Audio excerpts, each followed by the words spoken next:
Hello bachcho, let's see our question. So our question says, find at least two instances in the text which tell you that Bismillah Khan loves India and Banaras. तो बच्चे question में क्या पूछा गया है कि आपको अपने टेक्स्ट में से दो एग्जाम्पल्स ऐसे बताने हैं जिससे हमें ये पता लगता है कि बिस्मिल्लाह खान इंडिया और बनारस से बहुत ज़्यादा अटैच थे, इंडिया से और बनारस से बहुत ज़्यादा उन्हें प्यार था. तो चलिए समझते हैं अपना answer. Bismillah Khan said that whenever he was in a foreign country, he kept yearning to see Hindustan. Bismillah Khan क्या कहते हैं कि जब भी वो किसी फॉरेन कंट्री में किसी शो के लिए जाते थे तो हमेशा उन्हें हिंदुस्तान की याद आती थी, हमेशा डिजायर उनके दिल में रहती थी कि हिंदुस्तान उन्हें जाना है वापस. While he was in Mumbai, he thought of only Banaras and the Holi Ganga. कि जब भी वे मुंबई में शूट करते थे या फिर किसी भी शो के लिए जाते थे तो उन्हें यहाँ पर क्या कहते हैं वो कि मुझे बनारस की याद आती थी और अपनी होली रिवर गंगा की याद आती थी. ठीक है. As a boy he would sit at the banks of the Ganga and practise in solitude. और क्या हम बता सकते हैं कि जब वो बच्चे भी थे तो भी वह रिवर गंगा के किनारों पर यानी उनके बैंक्स पर वो प्रैक्टिस किया करते थे बिल्कुल अकेले.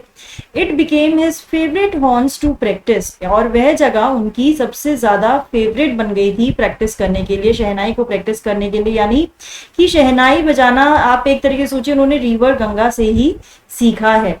ठीक है.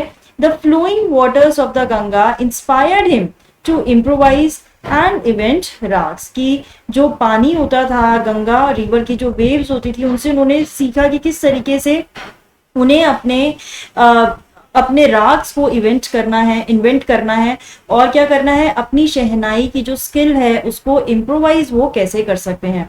तो ये सब चीजें उन्होंने रिवर गंगा से सीखी थी. और आपको पता है जो रिवर गंगा है वो बनारस में है. ठीक है. और ये तो हमें इंडिया का तो हमें पता लग ही गया कि इंडिया के लिए भी वो ये बोलते हैं कि फॉरेन कंट्री में उन्हें जाना पसंद नहीं था. जब भी वह शो करते थे वहां पर या फॉरेन कंट्री में थे तो उन्हें हमेशा हिंदुस्तान की याद आती थी. He also refuse to start a shehnai school in USA because he loved India and could not live away from it. कि वो इंडिया से बहुत प्यार करते थे और इंडिया से वो दूर नहीं रह सकते थे, इसलिए उन्होंने शहनाई स्कूल के लिए भी मना कर दिया था जब उन्हें ये ऑफर आया कि वह यूएसए में शहनाई स्कूल स्टार्ट कर सकते हैं. But he refuse that offer. Okay. So बच्चों, I hope you have understood the whole answer. All the best.